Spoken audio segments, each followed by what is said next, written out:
after earlier controversy arose from the revelation that Perez had posted anti Semitic, racist, homophobic, and sexist comments on, of all places, 4chan, which is just a cesspool for the world's most deplorable.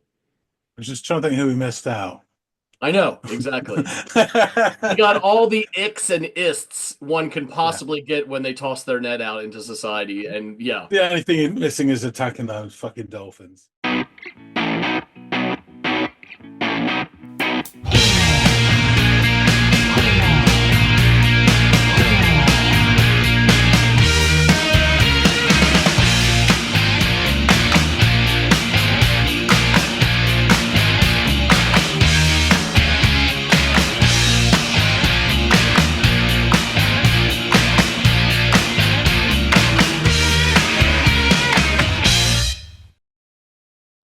Hey everybody, and welcome to another episode of the Audiophiles, you bastard.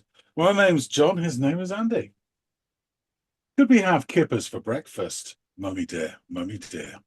They got to have them in Texas because everyone's a millionaire. More on that later. But first, we have a track to listen to. Andy, what have you got for us today? I have a track called Under the Sun, and it is by a band called DIIV. So I'm assuming you've never heard this track before? I haven't. I've heard of DIIV, D-I-I-V, Yes. or the DIBs, as I like to call them. I don't know if We you're got aware, to for a but little bit. DIV is short for divvy, which means somebody who's not sharp, not sharp on the divvy. So yeah, unfortunate name. But yeah, I'll give them the benefit of the doubt. No, I've not heard this track before.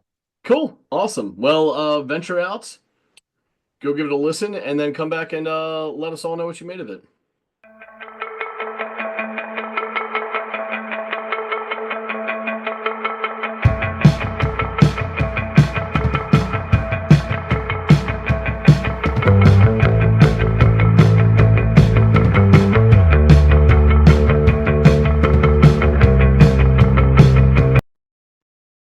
Okay, we're gonna listen to that again. Yeah, interesting. You got this sort of gurgling guitar going. Then that beat that kicks in. And just as I'm thinking, this sounds very kind of retro. In comes the bass as well, and it all feels very sort of mid 80s. A nice sound, really nice sound. I'll listen to that again. For some reason, I've got Kids in America going in my head. I don't know why. There you go.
Yeah, this is all really nice. It's really interesting.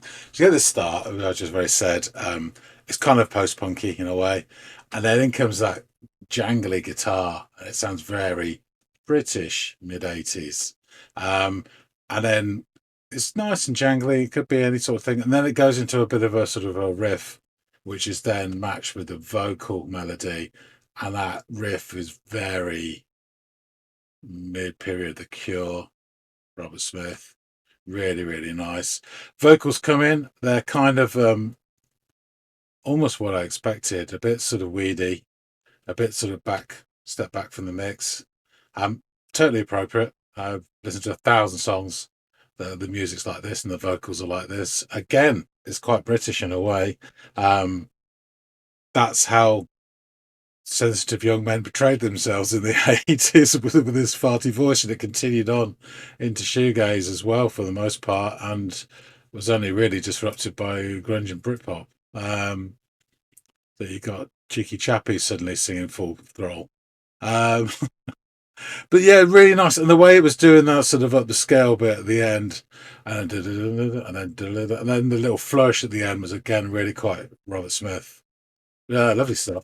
It's going to go back a wee bit to that sort of scale climbing.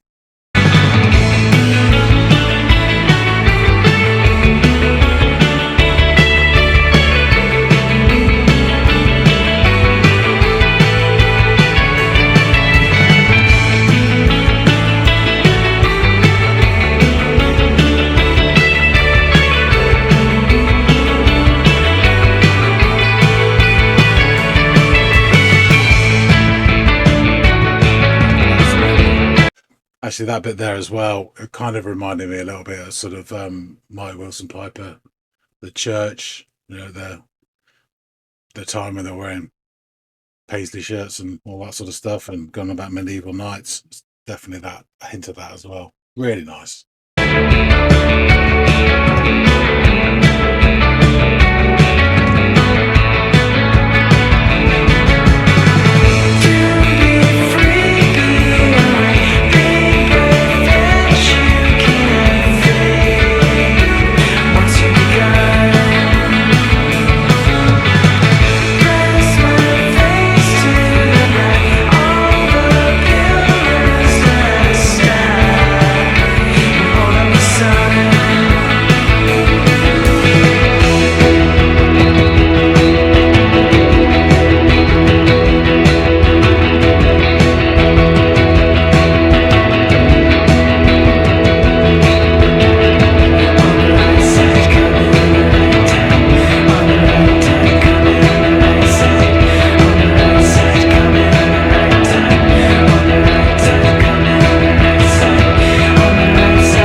That was like 20 or 30 seconds of a bridgy bit that was completely pointless. Didn't do anything. Yeah.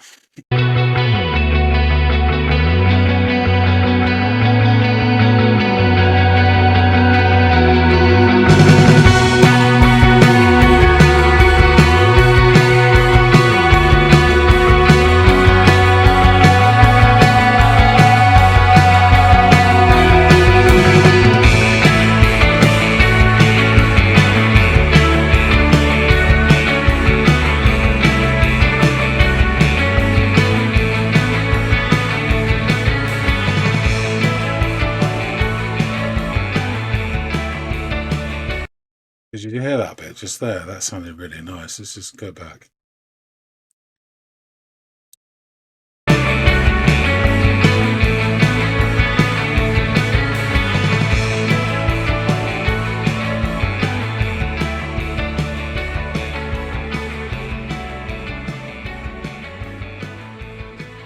So wasted about 30 seconds on this stupid bridgy bit, and then you've got a fade that goes on for like half a minute as well. So it's like a quarter of the song has just been wasted. That's kind of stop now. That's kind of pissed me off a little bit. Because when that riff came back in after the sort of resolution of the bridgy drop down and out guitars, and then back into the riff that from before, it sounded really nice, really bright and breezy, uplifting. Can't guess what he was singing. I heard the title line a few times, but it's those classic voices that you can imagine almost like Floppy Fringe, like someone hiding. They're not confident of the poetry they've written, and so they kind of mumble it or put it low in the mix. Yeah, but the overall music of the song was really nice. It did have a bit of a retro feel about it, but it was really sort of pleasant, and I enjoyed it a lot. And it's just those little bits there that annoyed me. Probably if I didn't like it, it wouldn't have annoyed me at all. But I did, and it did. So there you go. Let's get some more info by going back and chopping up with Andy. All right, you're back in from under the sun. What do you say? Yeah, I have a few thoughts. So I like the thumbnail. It looks like therapy artwork. Yeah, it does. Very, very quickly. I had a job for a while where I was a medical sales rep, chronic wound care, and I was invited to give a talk at a prison, and it was an old-fashioned prison, like Porridge, big Victorian walls, massive fucking wooden door that's the size of a bus with like loads of iron sort of bits on it. Got in, was searched and all this, like went inside, and anyway, I ended up going to the education stroke hospital wing, as it were. I went and sat in a classroom while I was waiting to give a talk to the staff. I actually sat with a couple of inmates who were also waiting to be seen for minor injuries, which was interesting. And then when I went into the classroom, they had the work on the wall, and it was like being in a primary school. The sort of that level of Uh-huh. handwriting and paintings and stuff like that. And these are clearly grown men. It was a male, clearly grown men Hmm. who hadn't attained any level of education Mm. whatsoever. Which is part of the problem. It's not the only Yeah. problem, but it's part of the problem. It's just really, I never even thought of it as being that severe. I mean, there were dozens, so it wasn't just one or two guys who were a bit. Um, and it opened my eyes a little bit. That's all. I mean, there's plenty of people who are uneducated that don't go on to commit crimes, but it doesn't help. Yeah. But Yeah. anyway, so I'm not saying that these people in this band are criminals in any way, or even sub-educational, but But it was just an interesting fun now. maybe the album artist who designed the album cover. They may have had a dodgy background. Yes, and all the better that they've given them a chance to do an album cover. Isn't that great? So the song starts after all that nonsense. Song starts with this like gurgling guitar, which is sort of heavily leaning down the plug hole as it's sort of going and stuff, and then it's joined by what I can only describe as a Breakfast Club beat. Um, it's a real sort of you can Yeah. imagine in a bit with the sort of montage where they're dancing in the hallways and they're doing all that sort of stuff. It had that beat to it. Just that's what it reminded me. And then after about a dozen seconds, this bass part comes in, which completes the mid '80s vibe that I was getting. For some reason, the songs aren't really very similar at all. But "Kids in America" by Kim Wilde was rattling through my head at Mm. this opening section. Um, Great song. So that bass really does give it a sort of British post-punk going into indie feel. Yeah. And just as I had that thought, this guitar part straight out of mid-period, The Cure hops on board the show. This sort of chiming, jangly nature could actually apply to 1,000 bands of that time, until it sort of does this little run, this little riff, which the joining vocals then mimic, and that is typical Robert Smith sound. Whether it's in The Cure or the Banshees or whatever, you could not mistake it. Speaking of which, the vocals, they are kind of what I expected, and they fit the track really well. Yeah. There are a couple of steps back in the mix, slightly breathy, and I'd say I don't mean this in a really derogatory, feeble or weak, but they liable to be knocked over with a stiff breeze quite easily. They are the right side of weak and gentle. It's kind of what young men in British indie genre sounded like for about 5 years before along came grunge and Britpop and all this. Suddenly it was like the geezers singing, and. But before then, they're all very. That's how you hit behind a big floppy fringe and you sang like that. Lyrics wise. I'm not getting much except the title line repeated a number of times. But whatever he's singing about, the tone feels quite bright and uplifting in a way.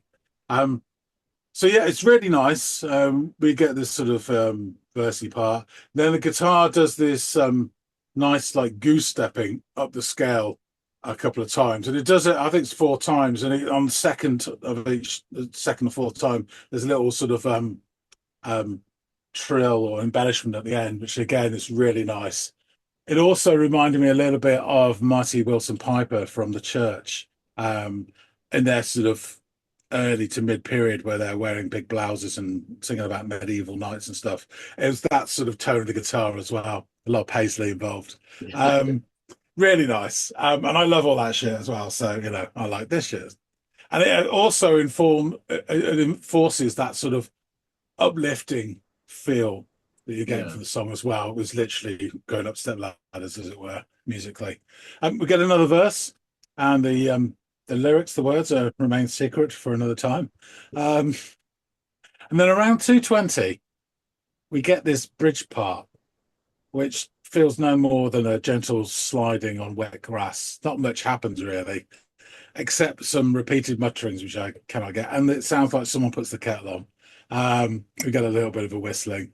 There must be something in the Songwriters Union, the regulations that demands they put in this pointless section for about 30 seconds. And then some drops down to just this ringing guitar and the bass, which sounds great. And then the beat kicks back in again, and the song resolves itself back to that original riff around the 3:20 mark. Um, and the regular riff returns for about a dozen seconds. And then just as you hear this really interesting run that sort of goes left to right across the screen like a rocket, the song fades, and the last 20 seconds are absolutely pointless. So for a 4-minute song, there's a huge amount of wasted space in it, which really annoyed me because the main meat and potatoes of the song, the track was really enjoyable and I really liked it. I got no problem with wishy-washy vocals that I can't understand the lyrics because I spent, if you add up how much of those songs I've listened to, it's decades worth. It really is. And I thought the guitar, although not like wholly original, sounded really nice and bright, and I haven't probably heard anything like that since I put on, The Head of the Door or something like that, or or a Church album from that time. So yeah, it was really enjoyable.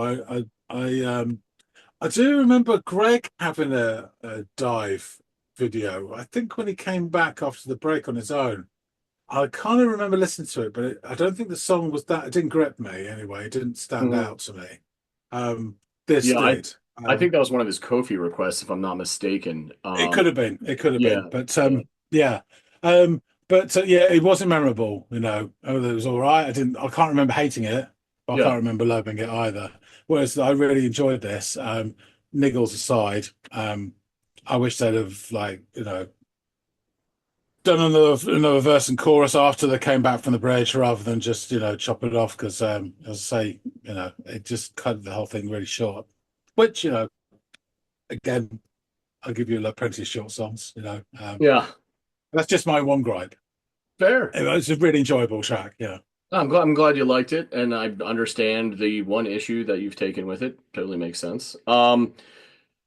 That prior experience that you can't even recall very vividly, if at all, where you listened to the track on Into the Music, is that the only prior experience you have listening to Dive? Just out of curiosity.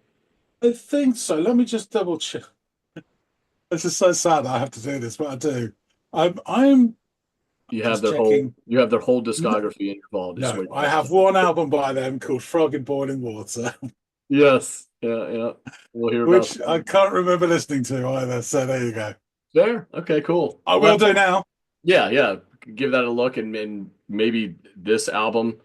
And maybe their debut was really popular as well. I'm gonna get all into all of this in my notes here, so let me just Of jump course, in. of course. But yeah, that's great, good stuff. Interesting.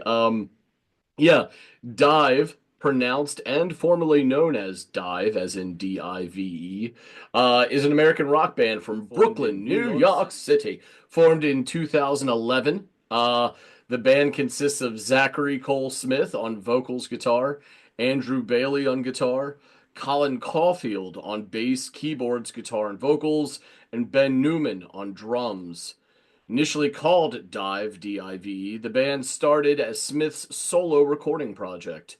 After a few years playing guitar with the psych rock band Soft Black and playing drums for Beach Fossils, Zachary Cole Smith formed DIIV in 2011 as a forum for his own songs. He enlisted childhood friend Andrew Bailey on guitar, bassist Devin Rubin, and ex-Smith Westerners drummer Colby Hewitt as his live band.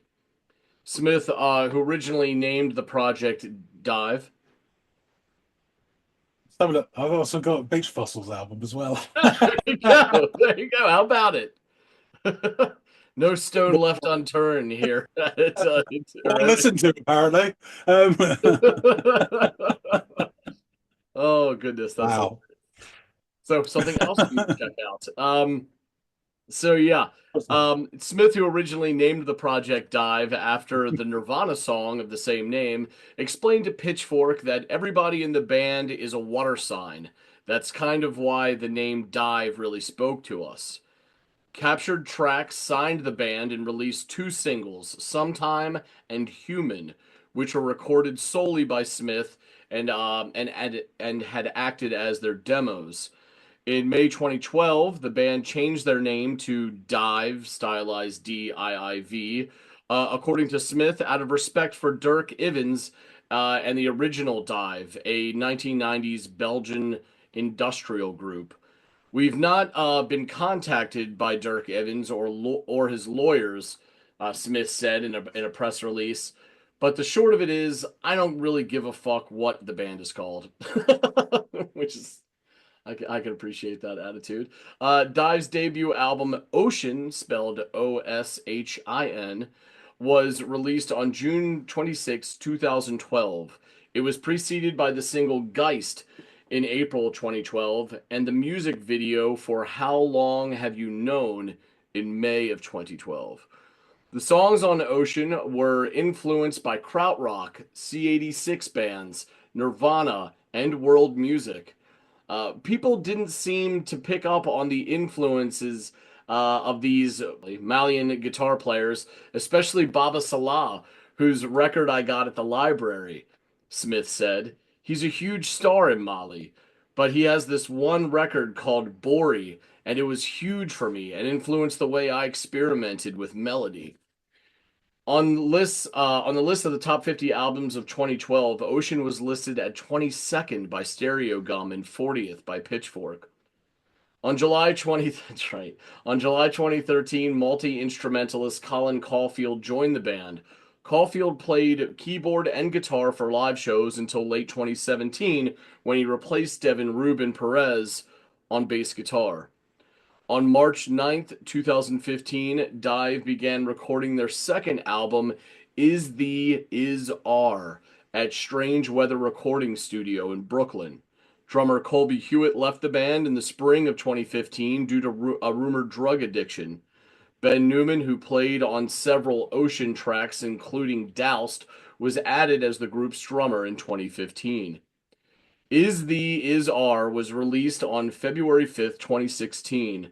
The album debuted at number 81 on the US Billboard 200. However, just 2 days prior to the release on February 3rd, Smith announced he was checking in for a long-haul inpatient treatment. On March 26, 2016, the Liverpool venue Arts Club, which DIIV was scheduled to perform at on March 27th, announced that the remainder of DIIV's European tour was canceled due to an urgent health issue, which was later confirmed by DIIV's representatives. In an interview with NME in October of 2019, bassist Colin Caulfield commented on this period of the band's career. It definitely felt like an endpoint. I had tried really hard to be as supportive as possible for a long time. It was a hands up moment. It was the type of realization Cole had to come to himself, and he did, which is great. This period also saw the band take part in very occasional interviews with the media, with the band remaining relatively out of the public eye more than ever. Later in 2017, DIIV also parted ways with bassist Devin Rubin Perez after earlier controversy arose from the revelation that Perez had posted anti-Semitic, racist, homophobic, and sexist comments on, of all places, 4chan, which is just a cesspool for the world's most deplorable. I was just trying to think who we missed out. I know, exactly. You got all the icks and ists one can Yeah. possibly get when they toss their net out into society. And yeah, The only thing missing is attacking those fucking dolphins. yeah, exactly, exactly. What a piece of shit. In the aftermath of Cole's personal struggles, he finally accepted that it means to go what it means to go through treatment and be committed, emerging with a renewed focus and perspective. Getting back together with the band in Los Angeles would result in a series of firsts. This would be the first time DIIV wrote and recorded a record as a band with bassist Colin Caulfield bringing in demos, writing alongside Cole, and the entire band contributing to the songwriting process for every song. So it became much more of a communal thing rather as this vessel for their frontman. In an interview, Colin explained the writing process. Cole and I approached writing vocal melodies the same way the band approached the instrumentals, says Colin. We threw ideas at the wall for months on end, slowly making sense of everything. It was a constant conversation about the parts we liked best versus which of them served the album best. Produced primarily by the band themselves, along with producer Sonny DePerry, My Bloody Valentine, Nine Inch Nails fame, the album was recorded in Los Angeles in March of 2019. Upon release, Deceiver reached number 177 on the US Billboard 200 and received critical acclaim as a drastic departure from DIIV's earlier work. On March 15th, 2024, the band announced their next LP would be released on March 24th of the same year on label Fantasy Records. The track I had you check out today is featured on the band's aforementioned 2015 sophomore release, Is Are. The band set out to write and record the album with former Girls bassist Chet J.R. White in San Francisco.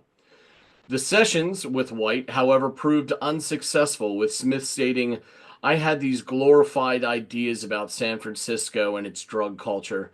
I thought inspiration would just hit me and I would get these San Francisco drugs in my system and all of a sudden an amazing record would come out. But that's not really what happened at all. Womp womp. We sat down in the studio and instead of picking up a guitar and having some beautiful thing come out, I just had no idea what the fuck I was doing there and gave up before I even started. Yeah. Shortly after that, on September 13th of 2013, Smith and his girlfriend, Sky Ferreira, were arrested on misdemeanor charges of criminal possession of a controlled substance, following an incident in which their car was pulled over by the police en route to the Basilica Music Festival. Smith stated that the incident greatly influenced the writing and the recording of Is Are. What happened to us was really shitty and traumatic, and it wasn't something I did to get attention. It was the worst possible thing that could have happened at that moment. I knew it was going to take a really good album to save me. That's what made it so hard to write and why it took so long.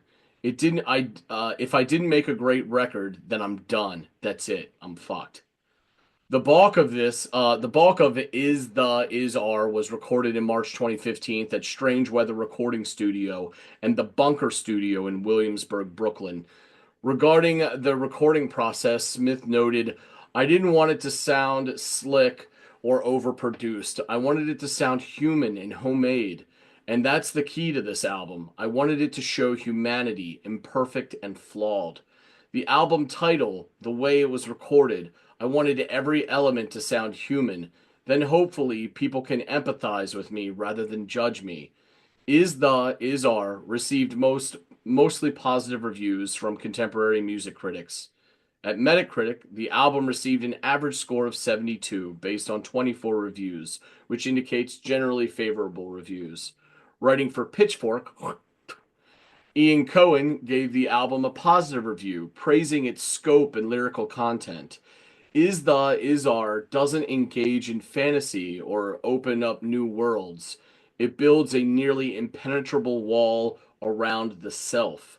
Call it Requiem for a Dream Pop, dedicated to a gorgeous yet unglamorous portrayal of addiction. We don't give much love to Pitchfork, but the Requiem for a Dream Pop tickled me when I read it, so I had to chuck that in here. Another positive review for The Guardian. Tim Jones praised the album's length and style, writing, "At first, it can seem too reliant on one style, and like many a double album, in need of an edit. Then you realize that overindulgence is half the point here. DIIV are demanding complete sonic immersion and providing the listener with ample opportunities to lose themselves." In another highly positive review, The Enemy's Ben Homewood wrote, "Is the Is Are could be DIIV's definitive moment. Forget all the baggage. This is just a band in a room, and the noise they make is thrilling."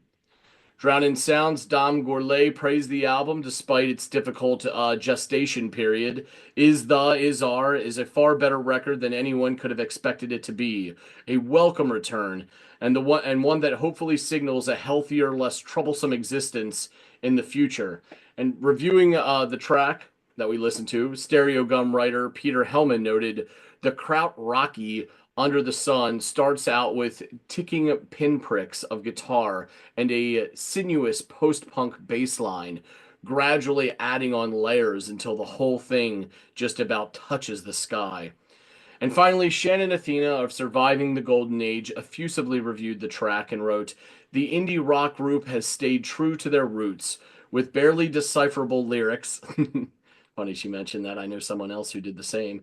"And a bass line that makes the entire song sound like it's being played in a dream.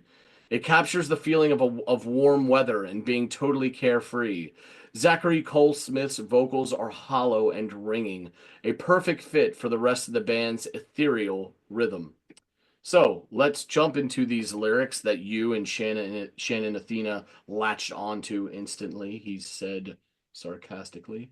Uh, yes, I'll come back to you. No, I won't ask where you run under the sun.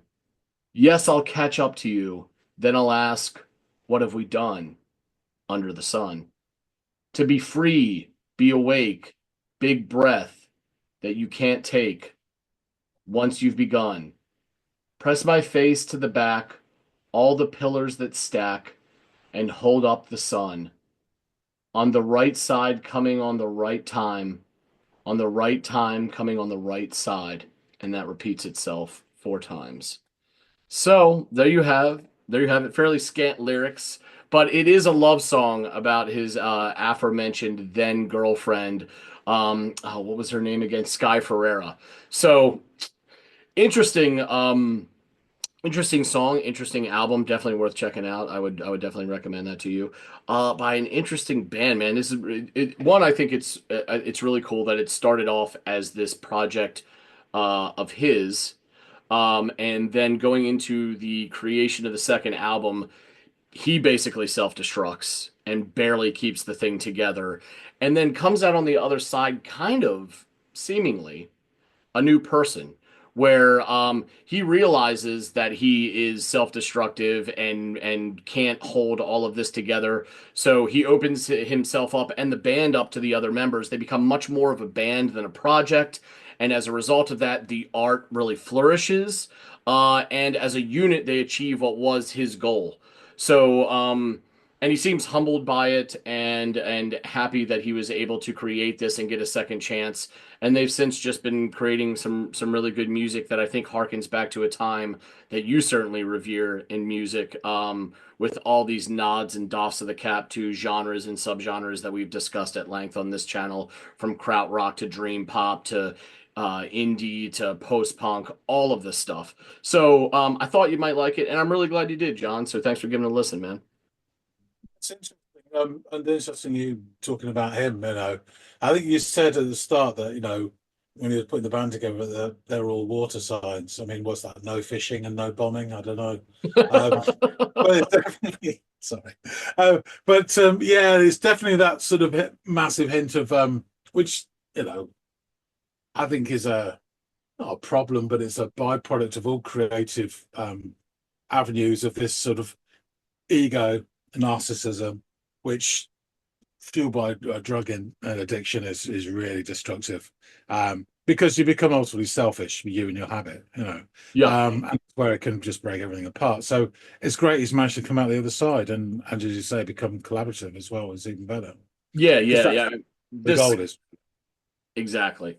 This narrative is it's almost like a trope among rock bands, right? And there's Yeah. only so many outcomes that can come of this, which is you die early, the band completely self-destructs and falls apart before it ever truly reaches its apex, and then just becomes this cult thing that's talked about. Or the least likely is you come out on the other side better for it, having learned from your experience and being able to move on and blossom as a better person and band. And they somehow were able to pull the latter, which is incredible because there are so many bands and artists who have fallen by the wayside because of their self-destructive tendencies. This channel's littered with them. There's also another option, which is probably the most common, is that they never do anything. We never hear about them at all in the first place. And I Yeah, think there's probably tens of thousands of bands like that who just never even get to that record yeah, because they go up because of ego and all sorts of other bullshit and stuff like that. So yeah. So if you think about the ones that we do hear about, it seems to be a lot. There's probably tenfold more that are yeah. They never famous, even got to be, a thing. semi-famous. Yeah, Yeah. yeah, exactly, exactly. Well, yeah, interesting band. Maybe I'll bring some more of them in the future, guys. If you want us to check out more of them and you have suggestions, please feel free to drop them down in the comments field below, or else I'm just gonna draw from a hat for a future episode at some point down the line. Also, if you have anything else you want to share, input you want to provide, just other artists or songs you want us to check out, also comments fields there. Have at it. Also, please like, share, and subscribe if you be so inclined. We really do appreciate it. We love having you guys here at the channel, and we love bringing in new people. It's a big tent here at the Audiophiles. So thank you guys so much, and hopefully John and I will catch all y'all in growing numbers on the next installment of the Audiophiles. We'll see you later, guys.